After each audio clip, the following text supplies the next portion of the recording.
impression you kind of wished you hadn't met Paul at all, and that you could have just I gone on don't with your really life. want this interview to be all about Paul, you know, because it's just like that umbilical cord was broken. He's married someone else. Okay. And, you know, I agreed to come on the show, so it wasn't just all about Paul. All right, you know. okay, but it's an important part of your life. Yeah, it's important, but you've only got so many minutes on this show, and it's like, yeah, I did all these things in my life. So you're fed up talking about that? It's so boring, Yeah. honestly. If you want me to fall asleep, if you had a pan of soup, I'd put my head in it.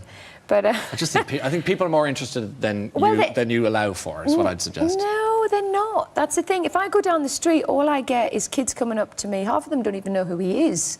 That's why he's got to do songs with Rihanna and Kanye West, so people remember. Okay. But, you know, most of the time I have people come down the street and say, oh, my God, are you a ski racer? Or, you know, or you help the animals. Or, you know, I own the biggest vegan company in the world. Most of the money I do goes into helping animals, disabled kids. Sure.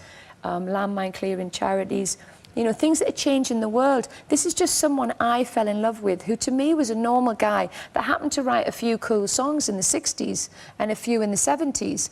And it was just someone I fell in love with. Like everybody that's a partner, you fall in love, you get married, you sometimes then go, oh my God, this is completely wrong, and you wake up and you move on. Yes. You know, there's a massive nation of people that are divorced. I divorced somebody that I once loved. Yes. And then I was abused for it. Now, if anyone put themselves in my position and actually went, oh my God, you know, how would I feel if the world was constantly saying, what about that old baggage of yours? You know, it's just so boring. Yeah, you're bored by it, and it's tedious for you. It's so boring, you know. Yeah. I'm doing a 200-kilometre speed ski record, the first in the world.